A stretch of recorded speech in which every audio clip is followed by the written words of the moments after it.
boardwalks of the South Carolina coast. Myrtle Beach is about 75 miles of beach, white sandy beaches, very coastal, low-lying areas, a lot of swamps and rivers and the intercoastal waterway connected.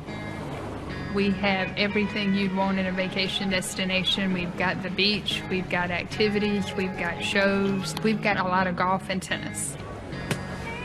We get 20 million tourists a year. We get a lot of transplants from the New York area, New Jersey, and then we have locals as well who have been born and raised here. The actual permanent population of Myrtle Beach is more like around 30,000, so this is still a really small town. Conway, I think it catches a lot of people off guard. I think they think Myrtle Beach is kind of all that's here. I call it small town USA. It's a nice little 3-block downtown. Everything's kind of that red brick that you picture when you drive in. And it's just got a slower feel than Myrtle Beach. When I first came down to Myrtle Beach to report on this story, one of the things that I noticed first was this great divide between the tourists who live on the coast and the locals who live west of the intercoastal inland. And it was there that in December of 2013, a young woman, just 20 years old, Heather Elvis, disappears. When people talk about Heather, they smile because she was so full of personality. She lit up a room when she walked in. She was precious. She had a wonderful life. She had a beautiful life. She lived it the way she wanted. She made her choices the way she wanted. We've always been a tight-knit family. Everybody does for everybody else. I would describe Heather as outgoing, free spirit, you know, loving life. She always wanted to live life to the fullest. She loved to make up. She wanted to be in front of the camera and behind the camera and design everything that she wore in front of the camera. She didn't understand boundaries when it came to dreaming.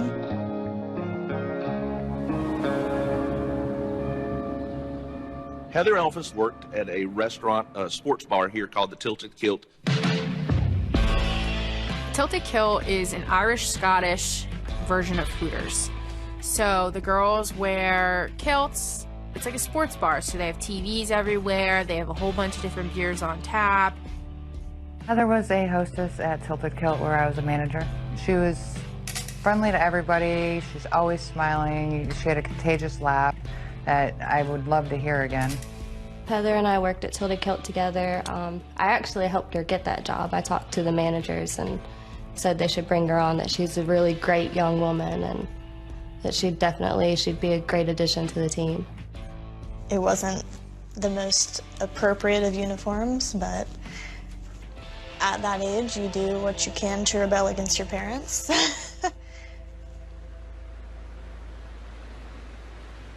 Heather really didn't give a crap what anybody thought about her. Huh. She was a very free spirit, and she expressed herself how she wanted to, and she might have come off abrasive to some people, but she was very real. It's funny because she looks like such a kid in those pictures. She looked like such tiny. a young... She was tiny. She was tiny. She was just 20 years old, and I she feel looked like young. I'm a short woman, but she made me feel tall. She was very tiny. And yet, there was a big personality. Very big personality. When you're young in Myrtle Beach, you don't think that bad things are going to happen. It came out of the blue. No one expected this to happen. But at about 4 a.m. on December 18th, that early morning, an Horry County police officer was on a routine patrol when he noticed that empty car in the parking lot. He got out because it was suspicious that there's a car there this time of night. There's no lights, there's nobody around. He gets out, he checks the vehicle. There doesn't appear to be anything out of the normal, so he then gets back and continues patrolling. The next day, someone reported that car as a suspicious vehicle because of the length of time it had been sitting at Peachtree Boat Landing. At that time, Officer Canterbury goes down and sees the car, runs the tag. When he runs the tag, he finds it belonged to Terry Elvis. I think I was sitting in the living room and had a knock at the door. And Debbie went to the door. And I saw through the window that it was a county police officer, and he was asking if we were missing a car. And I remember both of us looking in the driveway. Like, no. And he says, a green Dodge Intrepid. Oh yeah, that's Heather's car. And then he goes on to explain that it's been found at Peachtree Landing, apparently abandoned. He asked if I had keys to it, and I said, yeah. He said, let's ride down and take a look. By the time we got there, it was dark. And he pulled in, had his lights on the back of the car, and shined his spotlight on it. He says, that it? I said, yeah. So we got out to go take a look. Mr. Elvis immediately suspected something was wrong. He knew that that was his daughter's only mode of transportation. It had no business being at that landing. She never went to that landing. I was just sitting there twiddling my thumbs and waiting, calling Heather's phone. It was going straight to voicemail, which is way out of character with Heather. I thought the car might have been stolen because of the way it was parked. Maybe somebody took it and left it there. It really didn't hit me, where's Heather? Until he started looking through things. Clothes, art, shoes, purses, makeup, you name it, was in her car. But they don't find her phone. They don't find her wallet. They don't find a pocketbook. I could see the worry on his face. That's when I got worried. After we looked inside the car, he says, let's look in the trunk. And I think, even though I still thought the car was stolen, I could feel my heart just drop.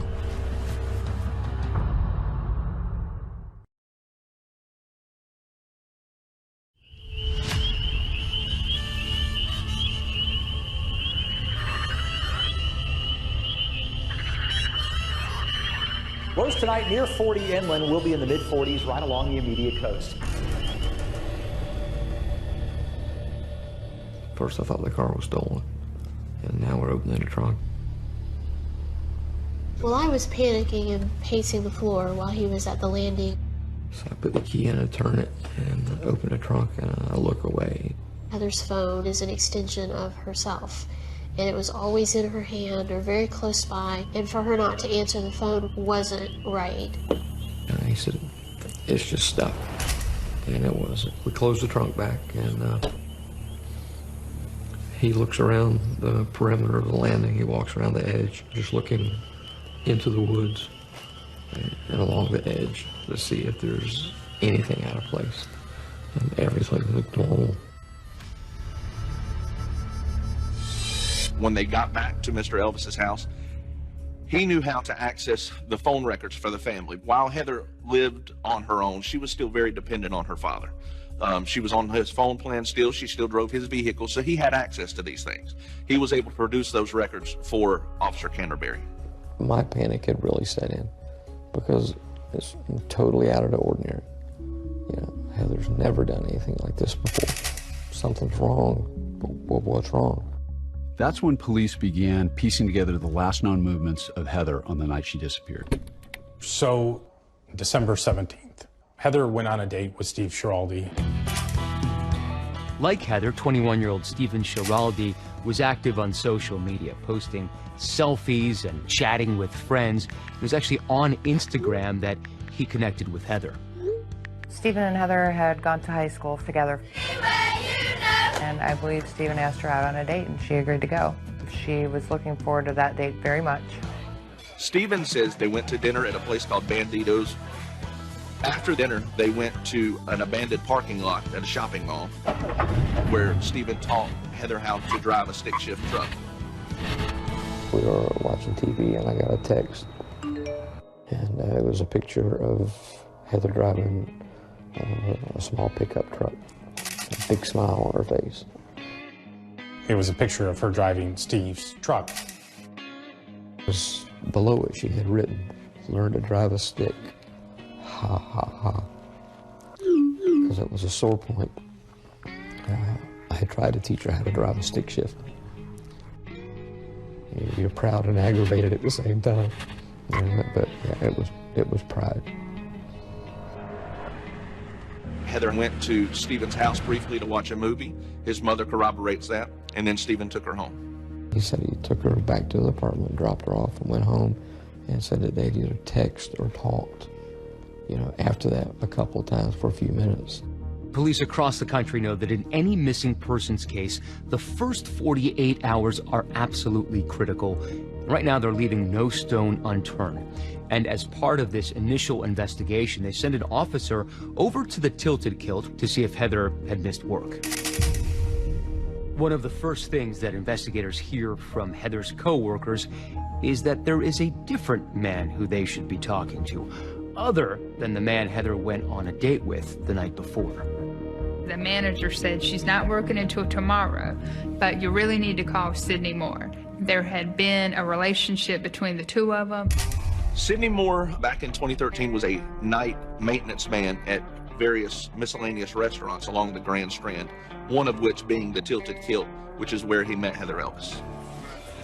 Heather and Sydney started talking. They noticed each other when he would start doing little things around Tilted Kilt. She noticed that, he was good looking, he had a good attitude, and she went for it. Now, he may have been good looking, but he was 37, which made him 17 years older than Heather Elvis. Sydney and Heather's relationship was certainly sexual in nature. I think that was a big driving force in that relationship. Sydney and Heather were having sex all the time, anywhere that they could. There were allegations that there was sex in the restaurant nearby during work hours, everything else. That did not make me happy whatsoever. So I did ask her about it. I confronted her about it. What was the actual nature of their relationship? I mean, most people would call it a sexual relationship, but from my opinion of talking to her, they were in love. How long was it before that everybody knew that they were an item? I want to say it was probably like the end of summer, early August maybe. Having known Heather since we were little, it was a little surprising, but Heather was always a risk taker. She was pretty rebellious. She was one of those people, when you told her no, it only wanted to make her do it more. She always wanted what made her happy. So I guess Sydney just made her happy when they were together. And like so many other people Heather's age, she shared her thoughts and her musings on social media, whether she was happy or sad, and she did so pretty frequently. I think for any 20-year-old, there's a strong social media presence and used it for everything, and that's their main form of communication. They're on Twitter, they're on Facebook, and there's not a great filter there. Heather did enjoy social media, and I think that was one place where she could express herself openly and wouldn't be judged for it. There's no telling what would come out of that girl's mouth. She posted a lot of off-the-wall things, at random times of the day. Sydney would sometimes come to bring her coffee and bagels, not to do a job, but literally just to bring her something. Yes.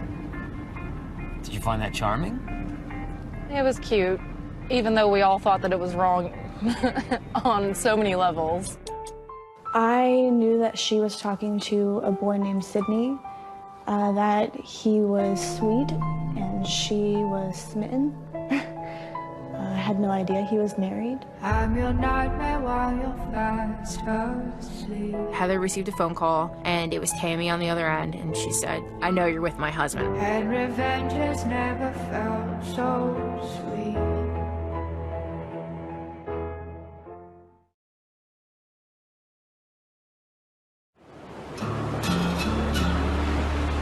At this point, Heather was missing, and they don't really know where she's at.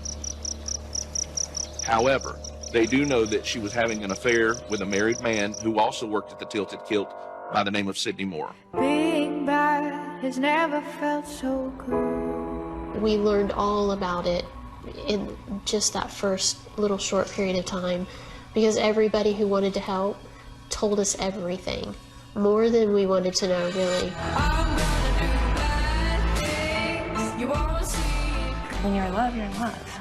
When you're 20, you don't always necessarily think through all of those things. Doing bad things to you. Sidney Moore was 37 years old, he had 3 kids, and he was married to a 40-year-old woman named Tammy. She was nearly twice Heather's age. Tammy and Sidney Moore were married over 15 years. When I got involved in this case, they had a son that was around 15, a daughter that was around 13, and another son that was around 10 or 11. Tammy Moore was definitely the more domineering part of that couple. She told Sidney where to work, when to work, what to do. If I would classify Sidney as anything in that relationship, it would be utterly submissive. They both had jobs at night, or they worked at night. They would sleep during the day. They were homeschooling their children. So literally you could live in Myrtle Beach and never even run across these people. Prior to this affair, Sidney did have another previous affair.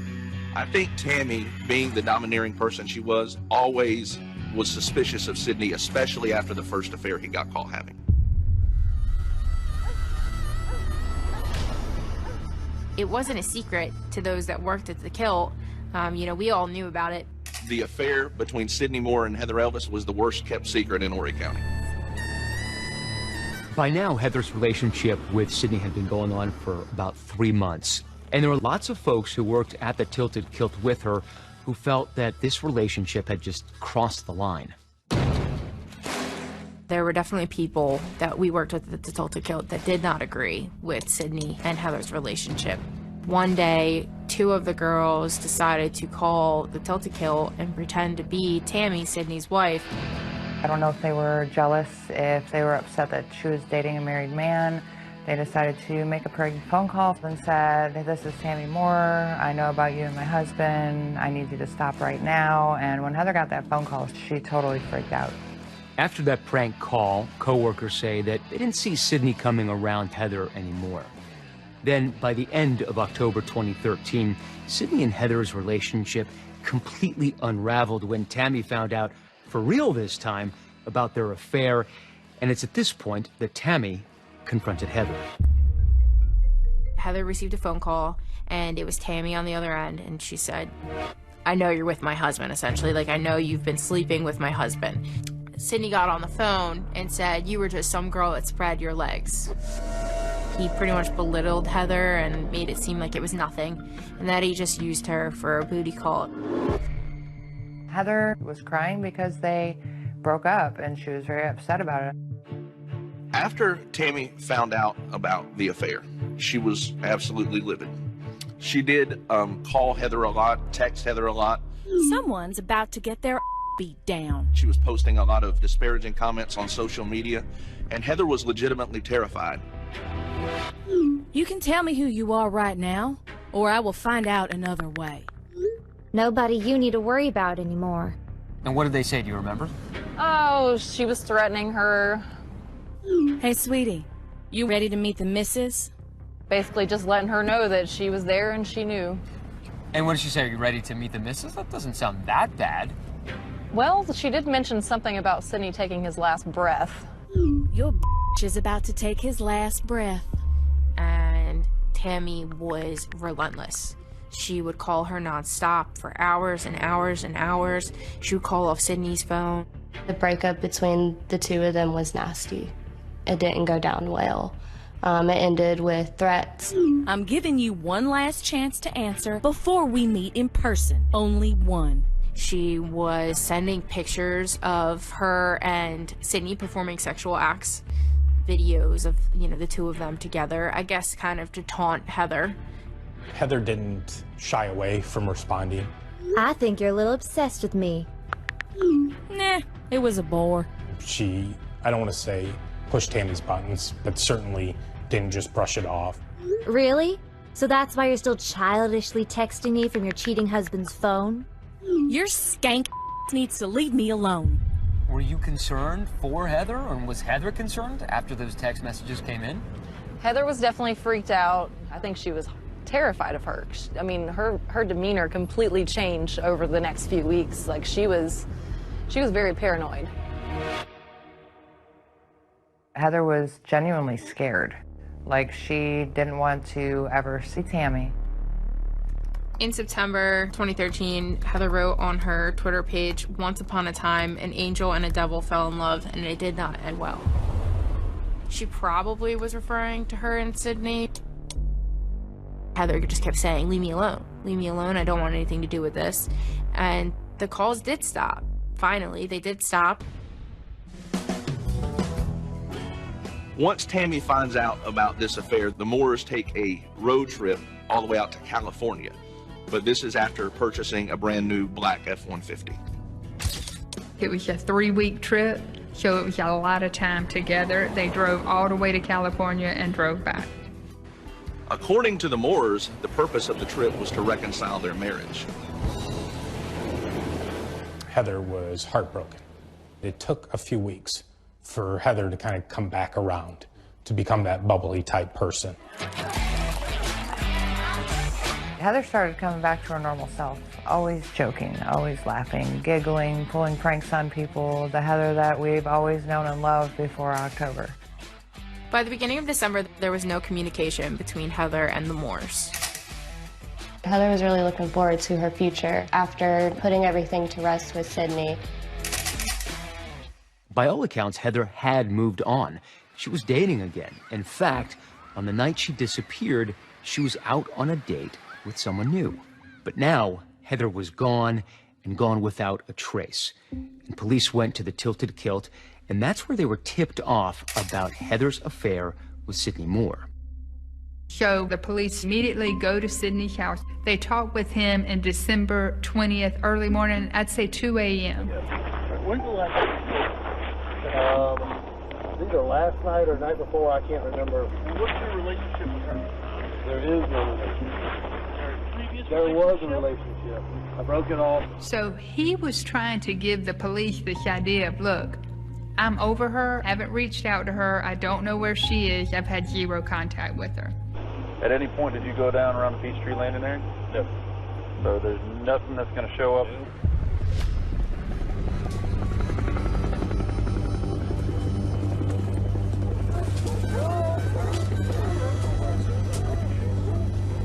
Is there anything you want to say if she happens to be watching right now? Heather, if you're watching this, if you can see it, if you can hear it, we miss you. We want you home. Tell me where you're at. I'll come. Doesn't matter where. Doesn't matter when. Doesn't matter why. Just tell us where you're at.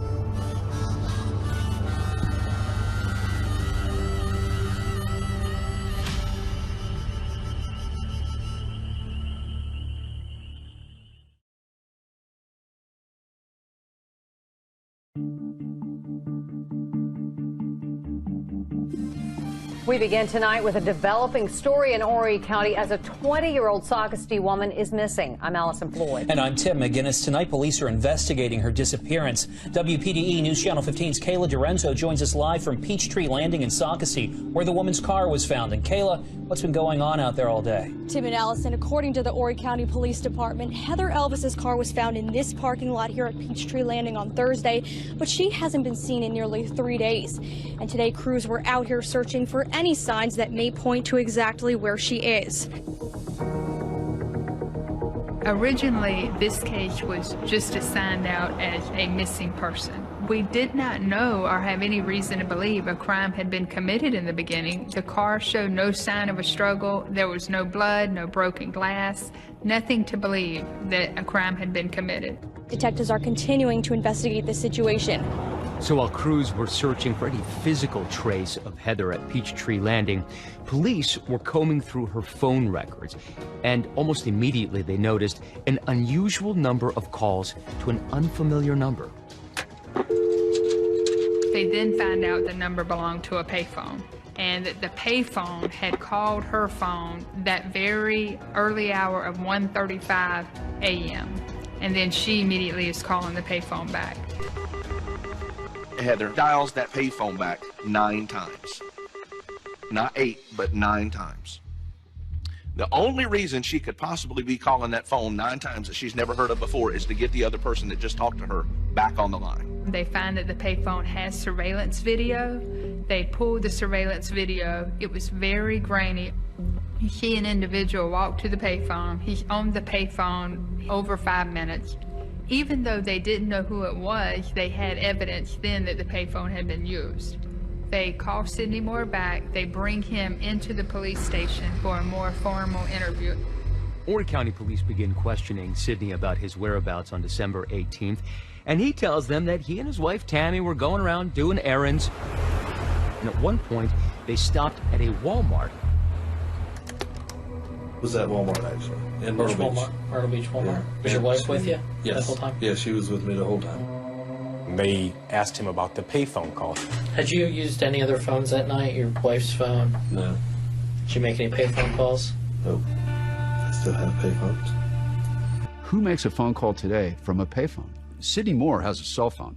Tammy Moore has a cell phone. And Tammy Moore used that cell phone to great length to harass and essentially stalk Heather Elvis. They were calling from a payphone to hide the call. There was a phone call made to Heather that night from a payphone at the gas station on 10th Avenue. Okay. But we have video from that. Okay. Did you try calling her just a minute? No. A second? You sure? Maybe. Okay, how about we start again? I did. I called her from the payphone. What did you say? I asked her to please leave me alone. It sounded like a very innocent explanation, but Heather's roommate Brianna tells police a very different account of that phone call.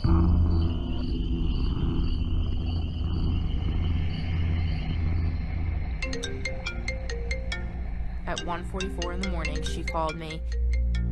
I was on winter break from college in Florida. She was hysterically crying, and she said, Sidney called me. My heart dropped because I was like, I thought we were past this. I said, why'd you answer? And she said, because it wasn't his number. She told me that he said he left his wife and that he was sorry and that he wanted to see her and be with her. And I told her, don't do it. Why don't you go to sleep on this, and we'll talk about it first thing in the morning. When Heather and I hung up that night, by the end of the phone call, I was under the assumption that she wasn't going to meet Sidney. That's when everything starts moving in a very different direction. After interviewing Heather's roommate Brianna about that conversation that Sidney and Heather had on the payphone, police begin by reconstructing the movements of Tammy and Sidney that night. They begin by pulling security video from that Walmart in Myrtle Beach. Sidney spent approximately 9 minutes inside that Walmart, then got back in the truck where Tammy was waiting outside. After that, they drove directly to the payphone where you see Sidney make the call to Heather Elvis. Day 20 in the search for missing 20-year-old Heather Elvis. Dozens of cars and horse trailers line the heavily wooded area. While teams of volunteers continue to search for any trace of Heather, police are now squarely putting the focus of their investigation on Sidney and Tammy. But rather than lend a hand in the search, Sidney and Tammy unleash an online tirade against the missing 20-year-old. The Moore's big push was to basically discourage anybody that was looking for Heather Elvis. They had a lot of negative things to say about the victim. Tammy and Sidney Moore were vicious at times on social media. I mean, Tammy Moore put out a Facebook post shortly after she went missing, calling her a whore, saying these terrible things. We've all heard the term a woman scorned, right? And that's Tammy Moore was. But when you see these posts and you see the way she's behaving as an adult woman, a mother with 3 kids, the way she's hounding this 20-year-old kid, it's disturbing. It was a social media war, a campaign of pure terror.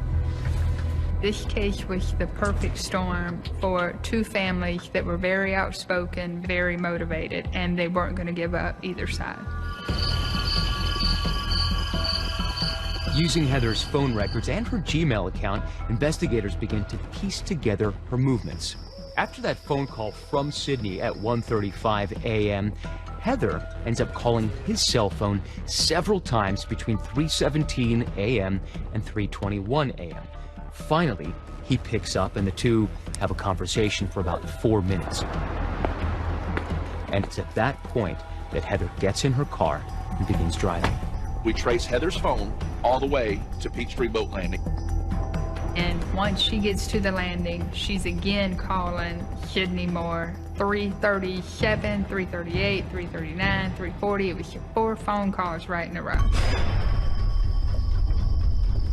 This is why this is important, because while Heather was making those phone calls, video surveillance cameras along the route to Peachtree Landing also show a black pickup headed in the same direction. Right there is the camera that caught what the FBI and the prosecutors say is that Ford F-150 going south towards Peachtree Landing. At 3:41 a.m. is when Heather's cell phone goes dead. There's nothing else at the end of that road but Peachtree Landing and Heather Elvis.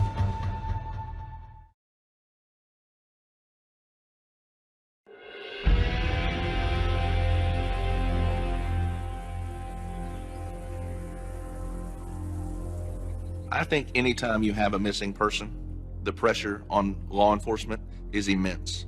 Not so much from the community, but you have a family that's missing a daughter, and they wanted to find her. We had the payphone call, which still wasn't enough. Then we kind of had to chase down what Sydney Moore told the police to find out what was true and what wasn't true. During this time frame, we also started beginning looking for surveillance footage along 814 and Mill Pond Road. When you look at a map, it's immediately clear that driving Highway 814 and Mill Pond Road is the quickest way connecting Peachtree Landing and Tammy and Sydney Moore's house. In fact, they're only 4 miles apart.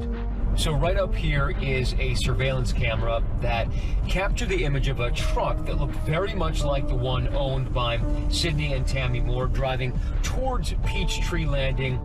There's nothing else at the end of that road but Peachtree Boat Landing and Heather Elvis. Heather's phone dies, and then you see the truck immediately coming back across the same 2 cameras, heading back to the Moore's residence. So assuming that whoever was doing this was roughly driving the speed limit, they only had about 60 seconds at Peachtree Landing to do whatever they were going to do and get back on this road in time to be captured by those surveillance cameras at 3:45 a.m. At the time, Sydney Moore and Tammy Moore owned a 2014 Ford 150 truck. Horry County Police Department found there was only one, and it was Sydney Moore, who also happened to be the only person that lived that close to the landing owning that truck. Once investigators discovered that apparent link between Heather's disappearance and Tammy and Sydney Moore, they pay a visit to their house. Originally, when the officers showed up at Tammy and Sydney Moore's house on December 20th of 2013, they noticed that there were cameras up outside the house.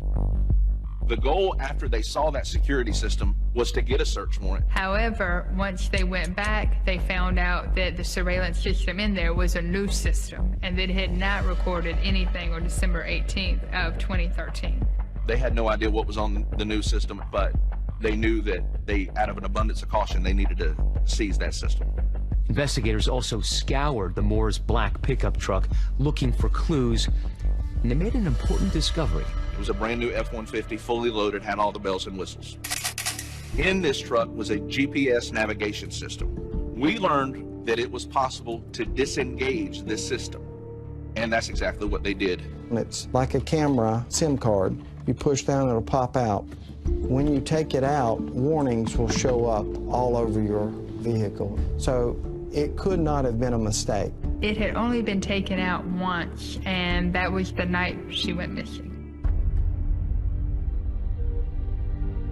2 months later, the police, they arrested Sydney Moore and Tammy Moore. They told us that morning that they were going to do it. They actually had officers come and sit with us at home to make sure that we were there and we were protected and we knew what was going on. Sydney Moore and Tammy Moore were the two people that were taken into custody earlier this morning.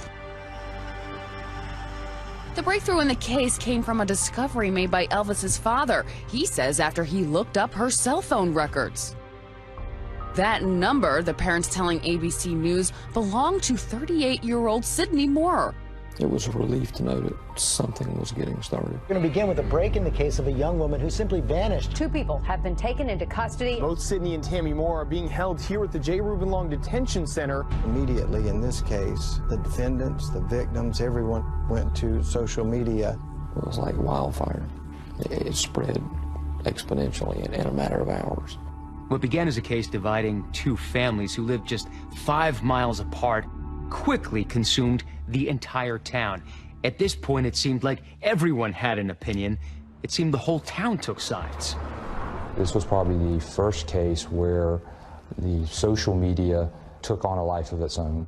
I don't think anybody had seen anything like this case. I've never experienced anything like it, where there were so many so-called facts that came from somewhere, but did not come from a police investigation. The state asked for and the judge granted them a gag order. The order prohibits all parties, including defendants, prosecutors, and law enforcement agencies, from speaking to the media. And because of the severity of the alleged crime, Tammy and Sydney Moore were denied bail and sent to jail for almost 12 months.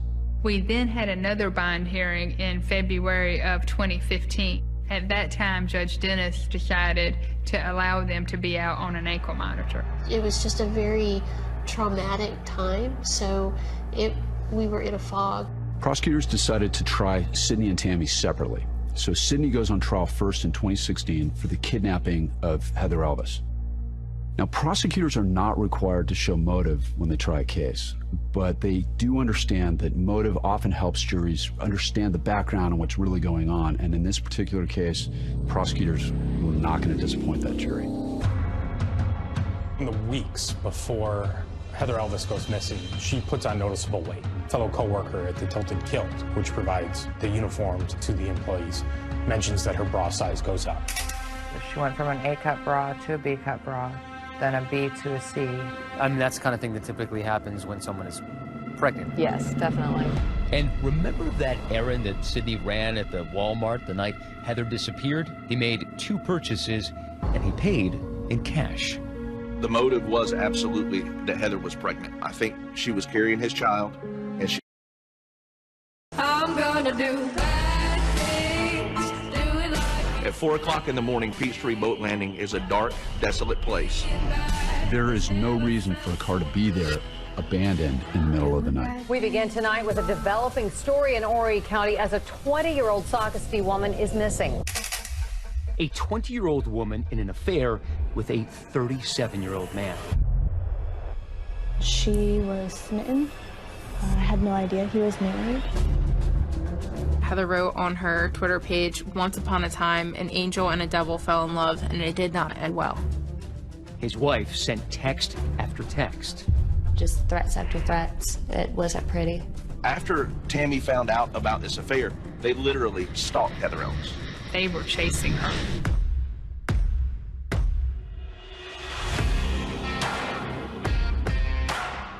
We are here because she can't be. Then a second look at images from a security camera. That is when prosecutors dropped a bombshell that nobody saw coming. There was a gasp in the room. I was just like, holy crap, this is it. Why would a defendant defy a court order just hours before she's set to testify? She is so narcissistic, I don't think she could help it. A missing daughter, a love affair, and a dark road that for her only went one way. Doing bad things to you.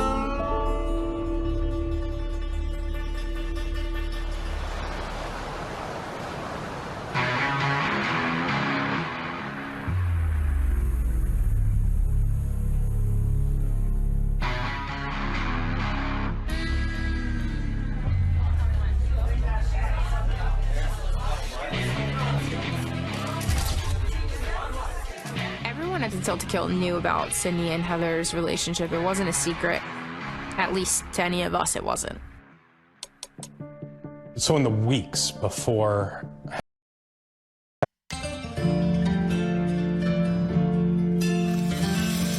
If you could take the sword, take the pill and don't get hurt because you've had to leave. You've had to change the heart, but now you're here to save the world for someone else too. Would you let your tears be in the middle of the night? Use my last you walk by, and then you said goodbye. What's it gonna take to make your cry? Please forgive me.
Heather Elvis goes missing, she puts on noticeable weight.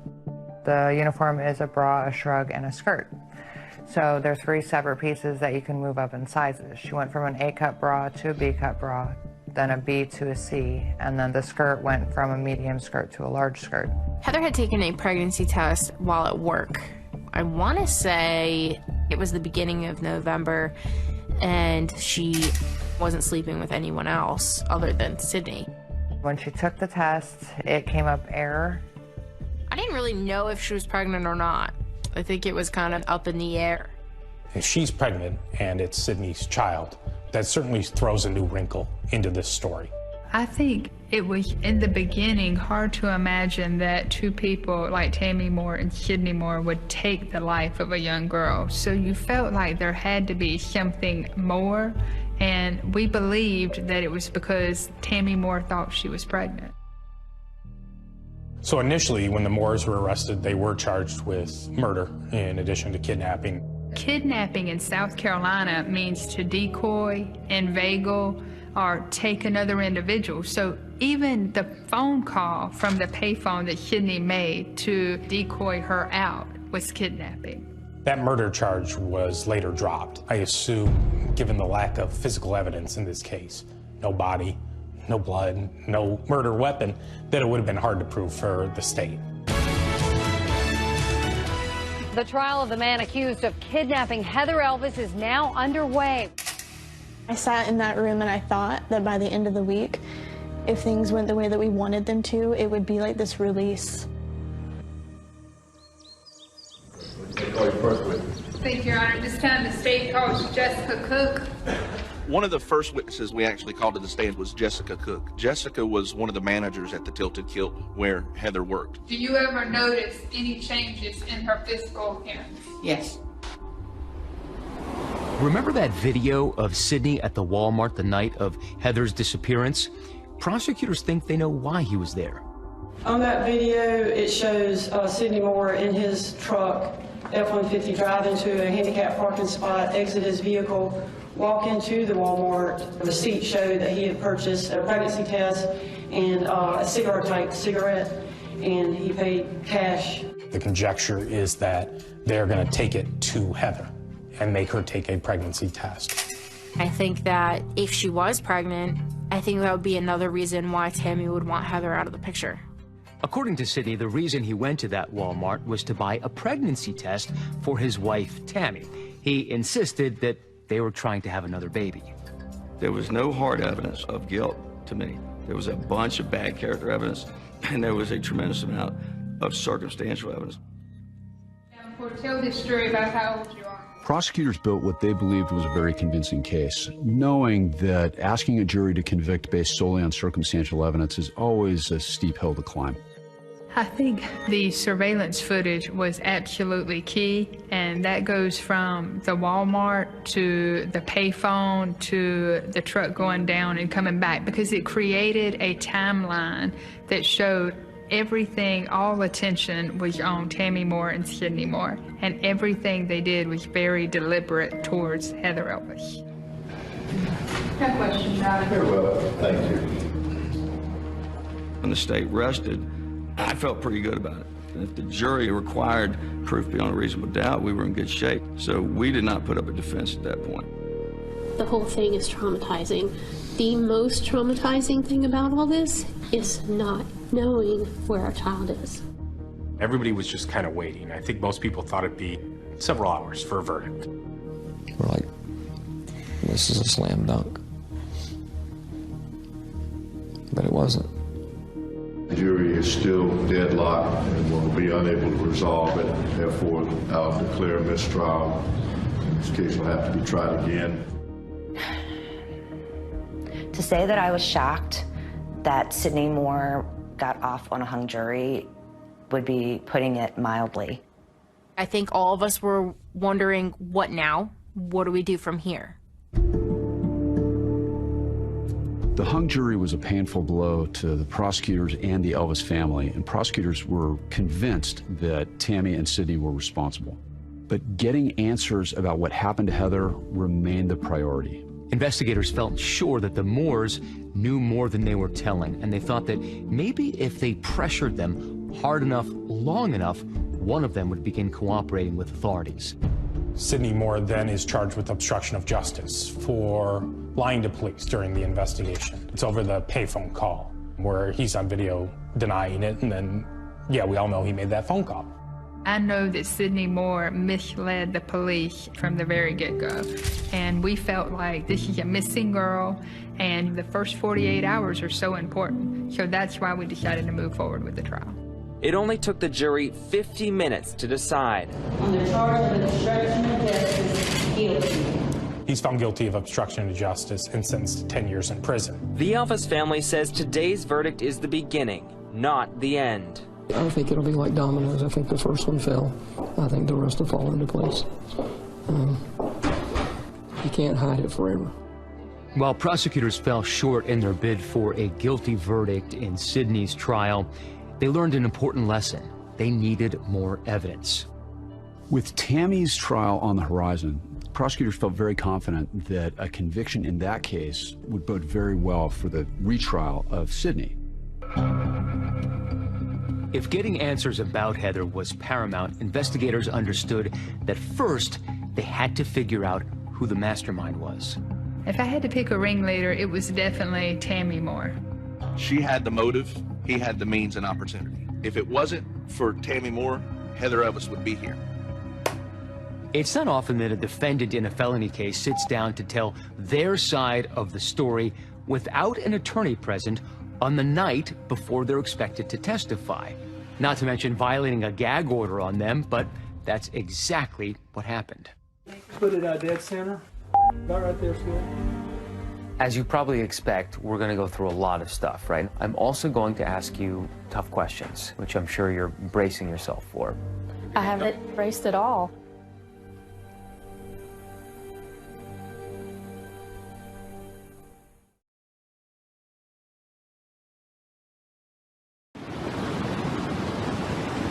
When a family member or friend goes missing, it's like a part of you goes missing with them. Well, it's been nearly 5 years since Heather Elvis disappeared. Today, the trial for one of the suspects, Tammy Moore, started. And you knew there was a price to pay. In October 2018, Tammy Moore went to trial for conspiracy to kidnap Heather Elvis and kidnapping Heather Elvis. We are here because she can't be. And she can't be here because she decided she can't be here. Prosecutors have never before made a clear link between Elvis and Tammy Moore, and her attorney says there is no link that can be made. Because Tammy Moore didn't kidnap anyone. She didn't conspire to kidnap anyone. Tammy Moore's case was definitely more difficult than Sydney's case. We didn't have her on video at Walmart. We didn't have her making a payphone call. Even that evidence hadn't been enough to convict Sydney. So for Tammy's trial, prosecutors realized they had to essentially redo their presentation of the case. I knew we could do better. When you collect evidence, police normally focus on that very tight time that she goes missing at. But we started looking at a much larger time frame. Prosecutors tracked Sydney and Tammy's movements all over town before, during, and after Heather's disappearance. And what they found was damning. After Tammy found out about this affair, they literally stalked Heather Elvis. They were chasing her, basically watching her to find out when she may be the most vulnerable. And based on this analysis, prosecutors were able to secure a second indictment for conspiracy to kidnap on top of the kidnapping charges they already had. We really decided we are showing these jurors everything we've got. At this time, the state calls Jody Davenport. The key witnesses really were those individuals that knew that she was dating Sydney Moore, and at the time she thought she was pregnant. Do you know who she was having sex with? Sydney. Who was she staring at? Tammy. I had never been face to face with Tammy up until that point. Who's in this picture? That's Heather. You know, I'm giving my testimony and I'm speaking and being questioned. And how did she feel about Sydney? She loved him. And she's staring into my eyes, and she has this way of being very, very intimidating. I mean, I get goosebumps still thinking about it to this day. Tammy Moore was an extremely dominant, controlling person. She takes his phone. He can't work at the Tilted Kilt any longer. She even chains him to the bed at night. I'm not speaking figuratively to you right now. Literally chains him to the bed at night. The prosecution also alleges that Tammy forced Sydney to get a tattoo of her name on his body. The state calls Jacob Melton. And they brought to the stand a friend of their son's to testify about what he heard Tammy tell Sydney. If you wouldn't have messed with that girl, this wouldn't have been happening. And she was referring to what, the tattoo? Yes. Okay, and where was it located on Sydney? On his lower front waist. While the defense didn't deny the existence of the tattoo, tattoo, they insisted that Sidney had gotten it long before he had met Heather. In fact, they presented photos of the tattoo in process during trial. The whole idea behind the tattoos and the handcuffing is to show Tammy's control over Sidney. The whole prosecution theory is that she grew so jealous over Heather that the two of them conspired to kidnap her. Eventually, Heather and her friends come to the realization she might be pregnant. When this gets out and becomes common knowledge, the fire, the jealousy that is in Tammy Moore explodes into utter rage.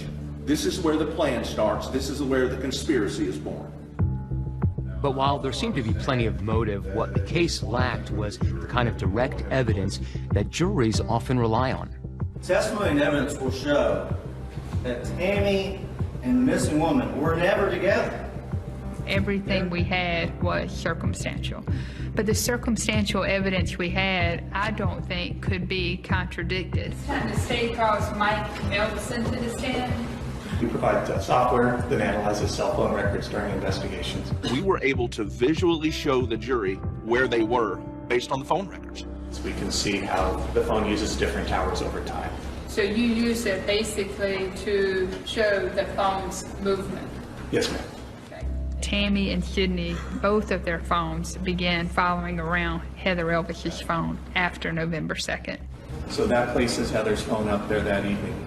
Also on that same evening, that we have Tammy's phone on the Sprint network. And now also Sidney Moore fit in that area. Sidney Moore's phone is up there as well, yes. And on the night of December 18th, both Sidney and Tammy's cell phone pinged on the same tower near the payphone, proving they were together that night. And is Tammy and Sidney's phone in the area of this payphone at 1:30? Yes, they are. Immediately after that phone call, she calls her roommate. My exact words were, "Do not call Sidney back. Don't do anything rash. Go to sleep and we'll talk about it tomorrow."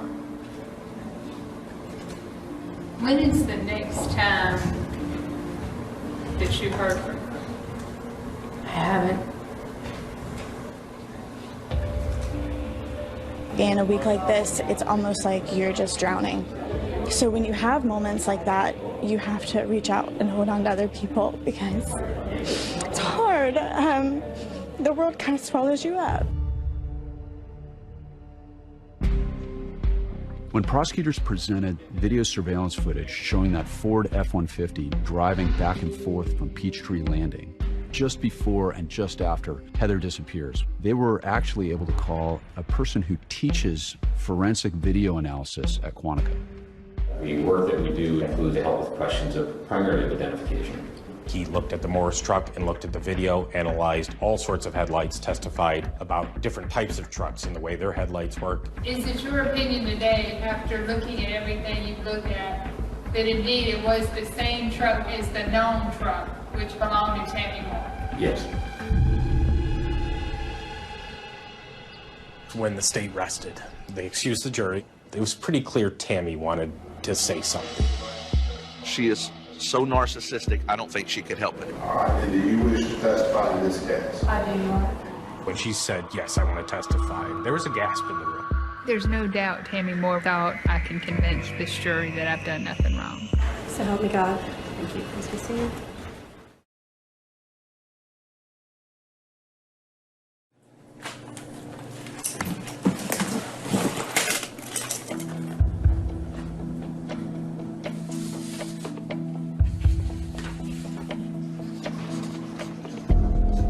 These for Facebook posts, triple coupons, buy low, school's all done. So it looks like you are putting together a timeline. It starts with early in the night at 1:47, my sister texts me.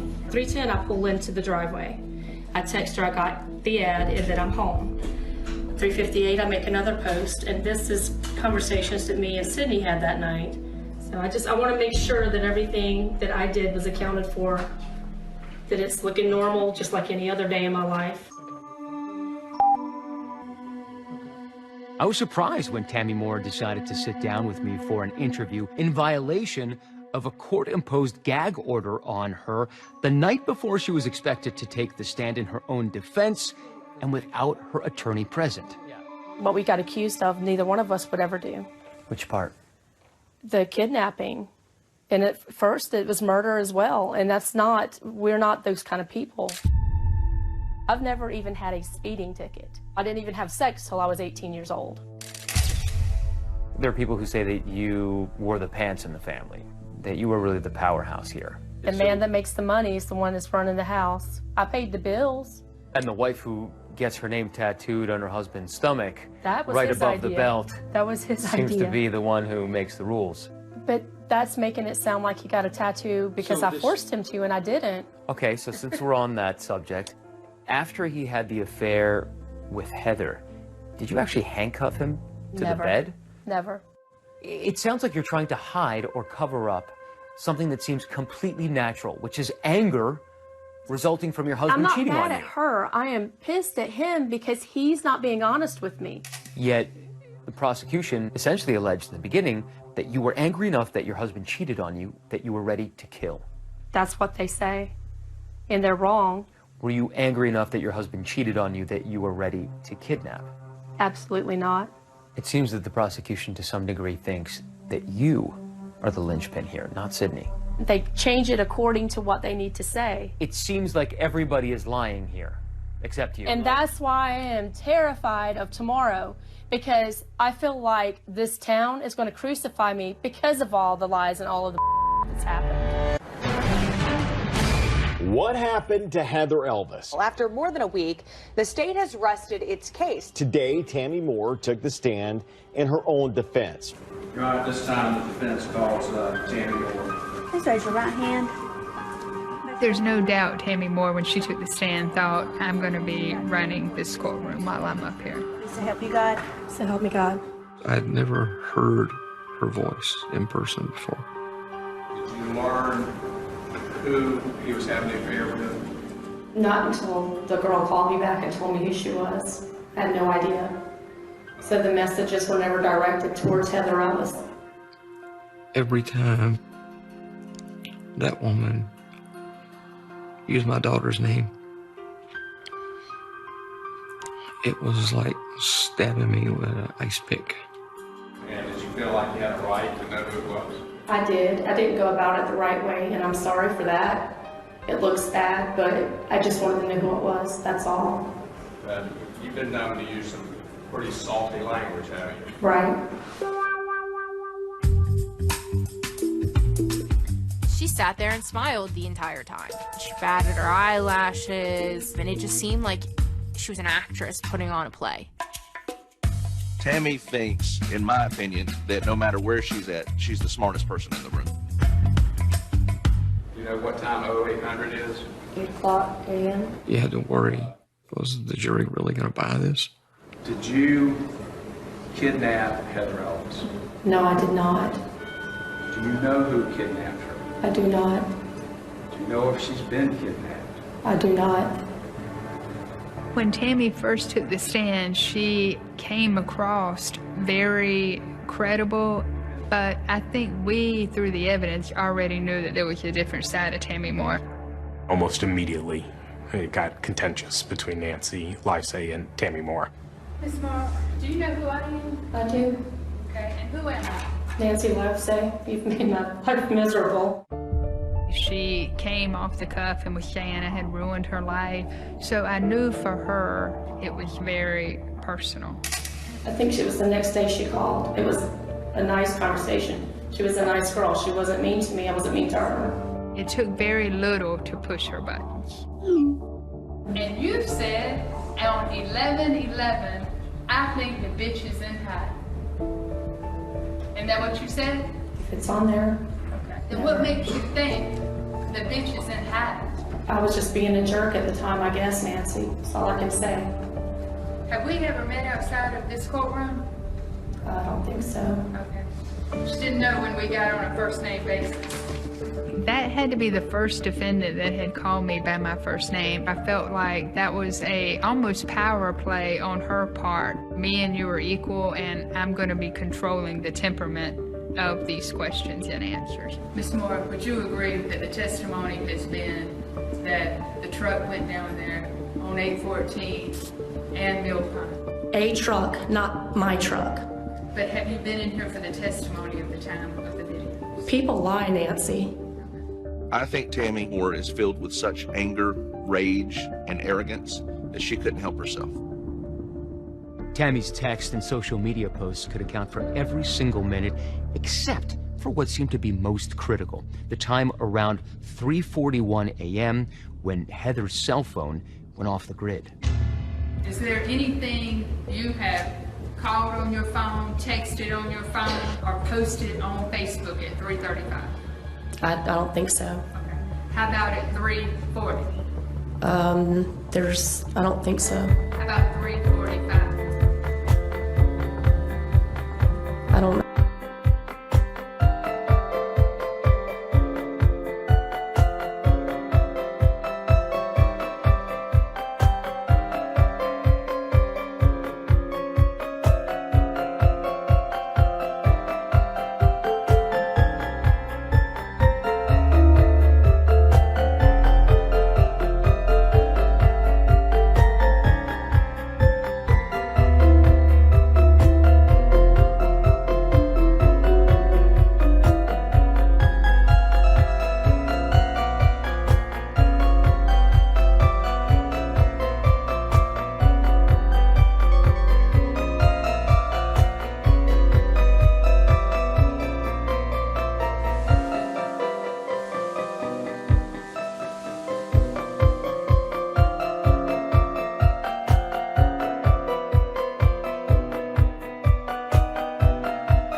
She ain't on the phone at 3:35 or 3:40 or 3:50 or 3:55.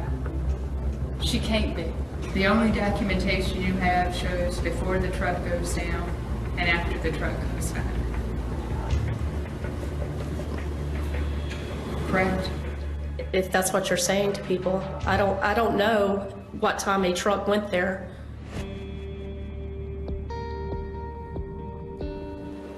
The one person in this room that knows what happened to Heather Elvis already told you from the stand. She said Heather was a nice girl.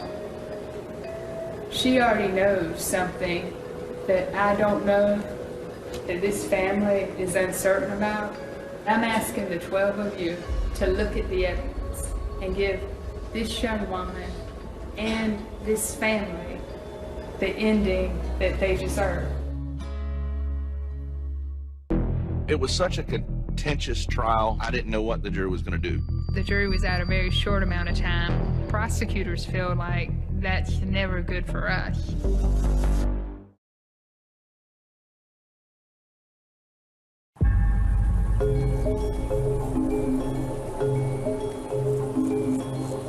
Thousands of you watched online for the past 2 weeks as the state laid out its case against Tammy Moore. Today, the jury returned a verdict. I think the moments leading up to the verdict probably took 5 years off my life. I feel like it was very stressful. Deliberations lasted for 4 hours. But when we found out that we had a verdict, anxiety, I was nervous. Ladies and gentlemen, we understand the jury has reached a verdict. Is that correct? Yes, sir. I just closed my eyes and kept them closed. I was almost afraid to open them. We, the jury, find the defendant, Tammy Moore, guilty of conspiracy to kidnap. There you see it, Tammy Moore hugging her family minutes before the judge sentenced her to 30 years in prison. Shortly after, officers escorted her to J. Reuben Long Detention Center. I felt so relieved, but I just felt like it wasn't enough, because the way that Tammy has this smile and this look on her face made me realize I don't think she will ever say what she did to Heather that night. They've shown no remorse. They won't tell us anything we want to know. It's always somebody else's fault. Even though Tammy Moore's trial is over, the Elvis family have to still go through the trial of Sydney Moore. The retrial there is still pending, so you know we've got to wrap our heads around that.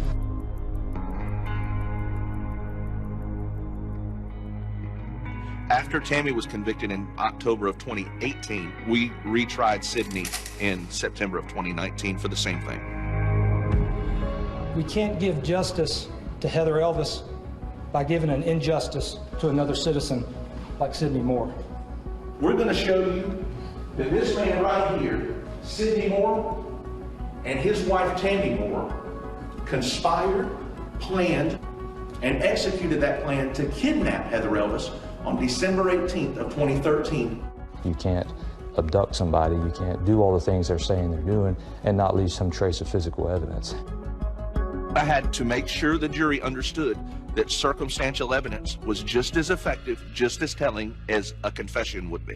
The defense very well may dwell on the fact that this is a circumstantial kind of case. Most cases in criminal law, ladies and gentlemen of this jury, are circumstantial evidence. I think there were a lot of pieces of evidence that pointed to the direction of the Moores, but for me, the defining moment in this case was the testimony of Donald DiMarino. The evidence you're about to give the court in this case will be the truth, the whole truth, and nothing but the truth to help you God. Thank you. Donald DiMarino is Tammy Moore's cousin, and he is a convicted criminal with a rap sheet. But he said back in 2014, Sydney showed him a very disturbing photo. Did he show you anything? Yeah. Tell this jury who that picture was of. Heather Elvis. He told us he had seen a picture of Heather Elvis on the phone. She was clearly not alive, and there was blood on her shirt and scratches on her face. In that picture, did Heather look like she was under her own free will? No. At that time, the judge would not have allowed us to get into the details of the photo because we were only trying them for kidnapping and not murder. Let me ask you this. After seeing that picture of Heather back in 2014, do you expect this family to ever hear from her again? No. Donald DiMarino, frankly, didn't have to testify. He didn't have to tell anybody what he saw. Tammy Moore was his cousin, and the last thing he wanted to do was go against family. Still, it was damaging testimony, despite the fact that he couldn't produce the photograph. The question is, would anybody believe him? And the defense team was going to make sure the jury knew about his criminal past. What have you been convicted of in the past, sir?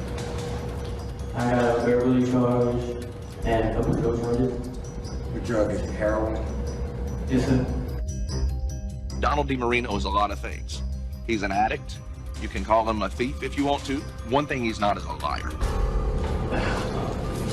Prosecutors confirmed there were no deals cut with DiMarino for his testimony, and it's impossible to know whether the jury believed him. And that's when prosecutors dropped the bombshell that nobody saw coming. There was a video presented during Sydney's kidnapping trial that none of us had seen before. Holy crap. This is it. This is the evidence that anybody that still had doubts needed to say, wow, they did this.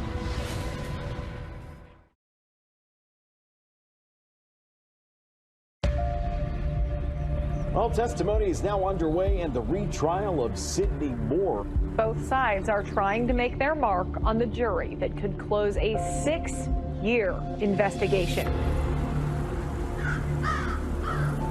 In September 2019, after a hung jury and a conviction for obstruction of justice, Sydney Moore thought that he might have a chance. But prosecutors had some surprises in store. Just raise your right hand, place your left hand on the Bible. You solemnly swear or affirm. Sydney and Tammy Moore had had a home surveillance camera system in their house, which they tore out on the 20th. and reinstalled a new one on the 21st. Now, remember, Heather disappeared early in the morning of December 18th, and anything that would have appeared on the old surveillance system wasn't there anymore. But investigators confiscated this new system anyway. Once the police finally got their surveillance footage, they saw Sydney was washing the car and vacuuming the car out on December 22nd. This DVD is a copy of the video surveillance system that was in Namora's house. And what that security camera video shows is Sydney and Tammy spending hours cleaning their F-150 pickup truck. And not just cleaning the truck, but focusing on the rear passenger side. Originally, we tried to use the video in the first trial and we were denied. The judge felt like, look, a lot of people wash their truck. It's a new truck. That's not going to be enough to get you there. I think that's mere suspicion. Once we went back and looked more at the footage and closer at the footage is when we found, look, there's more to this. About 30 minutes into cleaning the truck, Sydney starts a burn pile over in the side yard and starts burning some of the rags that they're cleaning with, and it continues throughout the whole time they're there. So that kind of pushed it forward, and at that time the judge allowed us to play it and put it into evidence. Okay. Once the rags were burned, could you have gotten any evidentiary value? No, they were destroyed in the burn pile.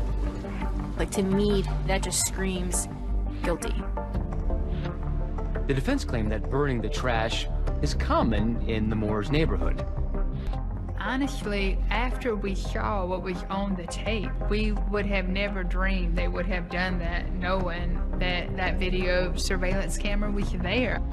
That was kind of, I felt like, the biggest mistake they had made. That wasn't the only piece of new evidence the prosecutors put forward. Other than Donald DiMarino's testimony, I think one of the big moments of this trial was when Ashley Kaysen took the stand, who is Tammy Moore's sister. Tammy's sister, Ashley, was called by the defense to testify on Tammy's behalf. But who would she play better for, the defense or the prosecution?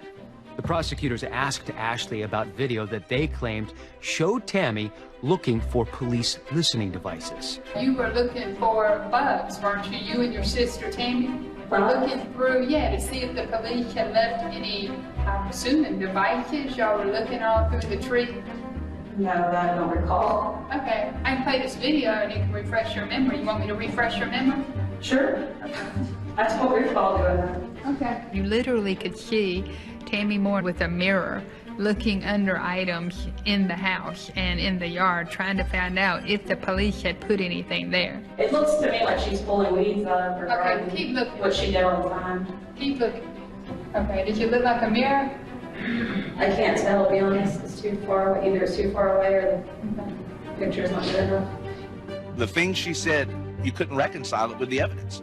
Still, despite Ashley's testimony, prosecutors argued that Tammy's actions on video were yet another piece of damning evidence against the Moores. Tammy Moore is a woman who's concerned about police surveillance because, number one, she hates losing control, and number two, she knows exactly what she did that night. She knows exactly where poor Heather Elvis is, and she doesn't want to get caught. I need additional witnesses, Mr. Dillon. Your Honor, the state has nothing further. All right. Ladies and gentlemen, this concludes the evidentiary portion of this process. Even though there may be suspicious behavior, that we simply could not trust the circumstances enough to say that we're convinced beyond a reasonable doubt. Like I told the jury in opening statements, this is absolutely a circumstantial evidence case for two reasons. One, Sydney and Tammy Moore are not cooperating. They don't have to. Good afternoon, ladies and gentlemen. But more than that, they lied, they misled police, they deleted records, they destroyed evidence. And I am here to ask you, at the end of this story, to give justice to this family and this community. These people have been patient and persistent, and I'm asking you to give them the ending to this story that Heather Elvis deserves. I'm asking you for justice. Thank you. Thank you.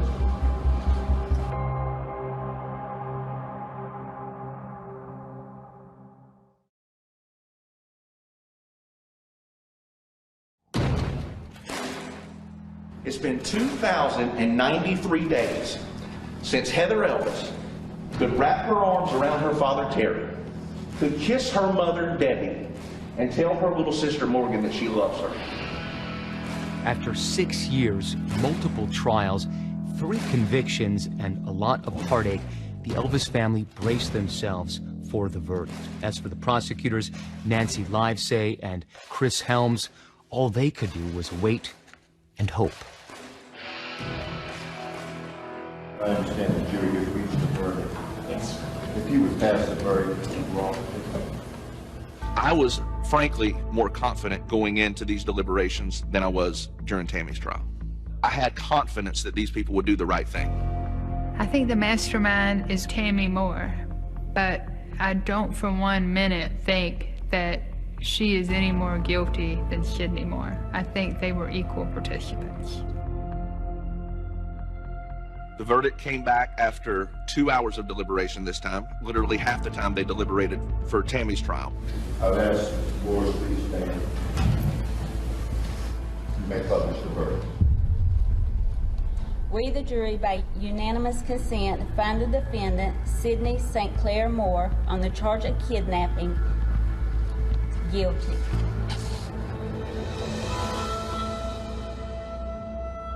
Thank you, ladies and gentlemen. Like Tammy, Sydney was also sentenced to 30 years on each charge to run concurrent.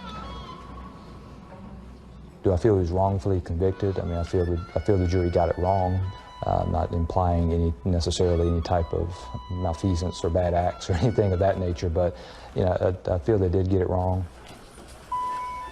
They tried to raise reasonable doubt, and that was their job, to raise reasonable doubt. But they didn't do their job, because I wasn't doubting. Were you? No. I know the right people are behind bars. I have no doubt about that. The perfect solution would be to find Heather Elvis alive, but I don't believe that'll ever happen.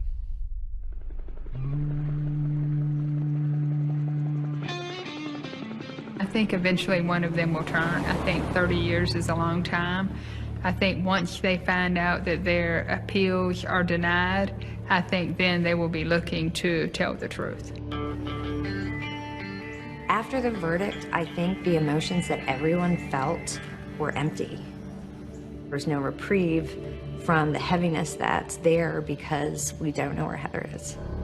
Yeah, for 6 years now, they've met at Peachtree Landing in Socastee. This event brings other families who have lost loved ones or are missing loved ones during a time of year when family really means the most.